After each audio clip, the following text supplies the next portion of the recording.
Hello students, exercise 3.3 question number 3। Question 3 में हमें बोला गया है can a quadrilateral A B C D be a parallelogram if angle D plus angle B is equal to 180 degree. Angle D plus angle B is equal to 180 degree. हमारे पास A B C D parallelogram given है बेटा। इसमें इन्होंने बोला कि angle D और angle B 180 degree है। तो इसका आंसर देखो बेटा, यस भी हो सकता है, नो भी हो सकता है। बिकॉज अगर ये पैरेललोग्राम है तो एंगल डी और बी इक्वल भी होंगे और हो सकता है इनका सम अगर इक्वल होए तो 90 प्लस 90 करके इनका सम 180 भी हो सकता है। अगर हम कहेंगे कि ये स्क्वायर नहीं है, स्क्वायर या रेक्टेंगल नहीं है, तो इनका सम 180 नहीं भी हो सकता। तो आपका ये आंसर दो वे में आ सकता है। हम लिख सकते हैं कैन बी और not need be 180 degree.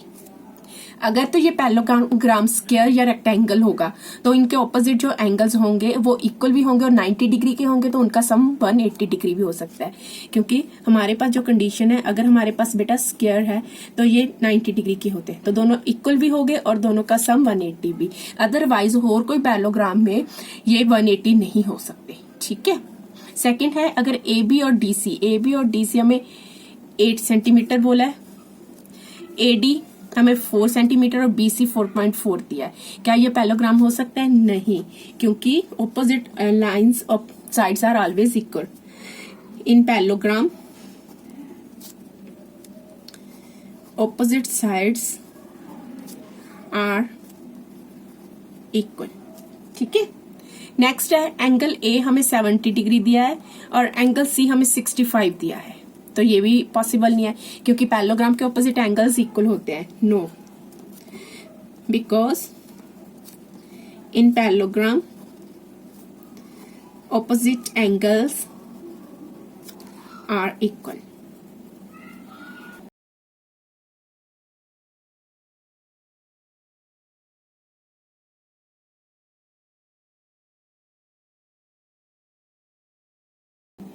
Question number 4 में आपको बोला गया है ड्रॉ ए रफली फिगर। एक फिगर बनाना है अपने रफली क्वाड्रिलेटर की that is not a parallelogram but has exactly two opposite angles of equal measures. Of equal measurement. Opposite angles equal होने चाहिए लेकिन वो पैरेललोग्राम ना हो। जो मैंने इससे पहले आपको वीडियो बना के भेजी थी बेटा, उसमें मैंने एक काइट क्वाड्रिलेटर लिया था। ये देखो, ये काइट है हमारी, मैंने एक रफली ड्रॉ किया है। जो काइट होता है पैरेललोग्राम नहीं होता, लेकिन जो इसके ये वन साइड होते हैं एंगल, ऑपोजिट एंगल है दिस साइड के, ये हमेशा इक्वल होते हैं। ये दोनों इक्वल नहीं होंगे, हमेशा ये वाले दोनों एंगल्स इक्वल होंगे। तो आप काइट की फिगर बना सकते हो।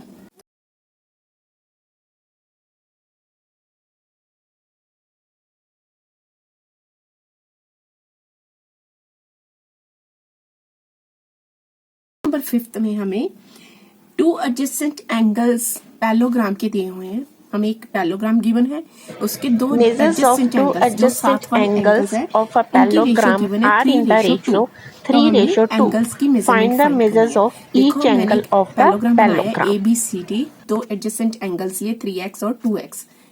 तो हमें अब पता है क्योंकि ये रेशियो में गिवन थे 3:2 में, तो मैंने एक को 3x ले लिया, दूसरे को 2x ले लिया, क्योंकि रेशियो के साथ x हम लगाते हैं। तो हमें पता है कि जो एडजेसेंट एंगल्स होते हैं पैरेललोग्राम के, उनका सम होता है 180 degree. 3x plus 2x is equal to 180 degree, क्योंकि adjacent angles of parallelograms are supplementary. तो अब हम इनको सॉल्व कर लेंगे। 3x प्लस 2x हो गया हमारे पास 5x is equal to 180। x is equal to 180 over 5। तो x की वैल्यू हमारे पास आ गई 36 डिग्री। ठीक है। तो अब हम फाइंड कर लें एंगल ए कितना हो गया हमारा 3x मीन्स 3 मल्टीप्लाई बाई 36, और ये आपका आंसर आ गया 108 डिग्री। एंगल बी हो गया आपके पास 2x, तो 2 multiply by 36 is equal to 72 degree. तो हमने इसके बाकी एंगल्स भी फाइंड करने हैं।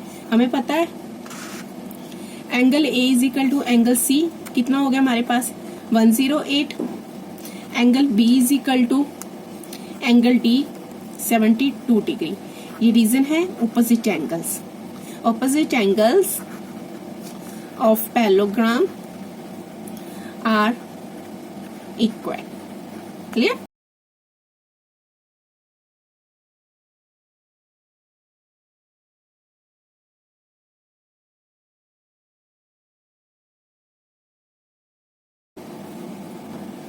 क्वेश्चन नंबर 6 में हमें गिवन है two adjacent angles of parallelograms have equal measurement.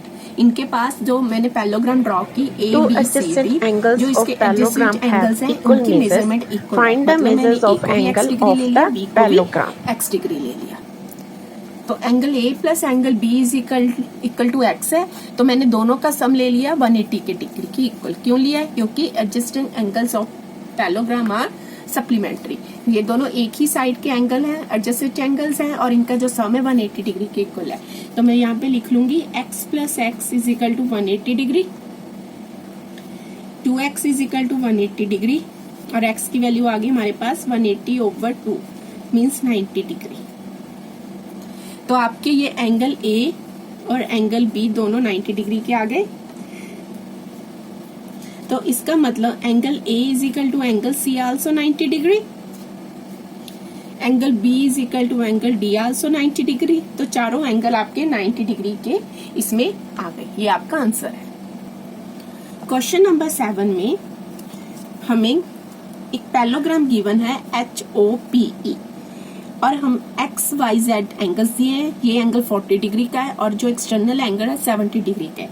तो हमने इनके जो रिमेनिंग एंगल्स है XYZ की वैल्यू फाइंड करनी है. तो सबसे पहले देखो बेटा, मैं इसमें से यहाँ पे मैंने एंगल 1 लिया है क्योंकि हमारे पास इसका एक्सटर्नल एंगल गिवन है 70.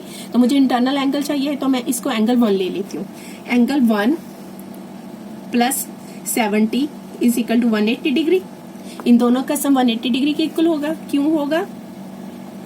Linear pair. ठीक है. तो एंगल 1 की वैल्यू कितनी आ गई? 180 माइनस 70, 110. तो इसकी वैल्यू हमारे पास आ गई 110. अगर ये वैल्यू आपके पास 110 है तो एंगल x कितना आ जाएगा? ये भी 110 हो जाएगा क्योंकि ऑपोजिट एंगल्स है पैरेललोग्राम के. Therefore angle 1 is equal to angle E is equal to कितना आ गया हमारे पास? 110. Means angle x is equal to 110. Opposite angles of parallelogram. ठीक है. अब हमारे पास एंगल x की वैल्यू आ गई, तो अब हम z और y की वैल्यू फाइंड कर लेते हैं. अब देखो बेटा, फिगर में हमारे पास ये पैरेललोग्राम गिवन है. HE और PO हमारे पास पैरेलल लाइंस है, और HP जो लाइन है ये हमारी क्या बन गई? Transversal line. EH और PO हमारे पास पैरेलल लाइंस है, और HP हमारे पास ट्रांसवर्सल लाइन है. इसका मतलब angle y is equal to angle 40 degree. Alternative angles बन गए हमारे पास. तो मैं लिख सकती हूँ EH is parallel to OP and HP is a transversal. So angle Y is equal to 40 degree. कौन से एंगल है? अल्टरनेटिव. तो हमारे पास y की वैल्यू भी आ गई. अब देखो, हमने रह गई z की वैल्यू फाइंड करनी. एंगल 1 कितना आया था हमारे पास? 110. y आ गया हमारे पास 40, और z हम फाइंड कर सकते हैं ये ट्रायंगल लेके आराम से. तो आप लिखोगे in triangle HOP angle y, angle z and angle 1 is equal to 180 degree. Angle sum property. बेटा रीजन हमेशा साथ देना जरूरी है. तो y की वैल्यू आ गई 40, z हमने फाइंड करना है. 1 की वैल्यू आ गई 110 इज इक्वल टू 180 डिग्री. तो एंगल z कितना आ गया हमारे पास? 180 माइनस इन दोनों को प्लस किया 150 मींस 30 डिग्री. तो z की वैल्यू कितनी आ गई हमारे पास? 30 डिग्री. ओके. क्वेश्चन नंबर 8 में हमारे पास GUNS एक पैरेललोग्राम गिवन है, जिसकी देखो एक साइड की length 3y minus 1, 18, 26 and 3x given है. तो हमने x और y की वैल्यू फाइंड करनी है. इसके लिए देखो बेटा, हमें पता है कि जो पैरेललोग्राम होती है इसकी ऑपोजिट साइड्स इक्वल होती हैं. ठीक है. तो हमें गिवन है GUNS इज पैरेललोग्राम. आप लिखोगे, फिर आप लिखोगे 3y minus 1 is equal to 26. ये line is equal to this one, तो आप यहाँ पे लिखोगे opposite lines, opposite sides of parallelogram always equal. Clear? तो आपका मतलब GU is equal to SN आ गया हमारे पास। तो मैंने लिख दिया 3y minus 1 is equal to 26। तो मैं इसमें से y की वैल्यू फाइंड कर लेती हूँ। 26 1 दूसरी साइड जाकर 1 हो गया, 27 प्लस 1 y नीचे करके मैंने 3 के साथ डिवाइड कर दिया, तो y की वैल्यू आ गई आपके पास 9। ठीक है, तो सेम यही प्रॉपर्टी आप दूसरी साइड लगा लोगे, GS is equal to UN। ठीक, तो 3x is equal to 18, x की वैल्यू आ गई 18/3, तो 6, x की वैल्यू 6 आ गई, y की 9 और x की वैल्यू 6 आ गई। ये आपका आंसर है सेंटीमीटर्स में। नेक्स्ट क्वेश्चन में हमें RUNS पैरेललोग्राम गिवन है और उसके डायगोनल्स गिवन है जो आपस में बाइसेक्ट हो रहे हैं, कट कर रहे हैं 0 O पॉइंट पे।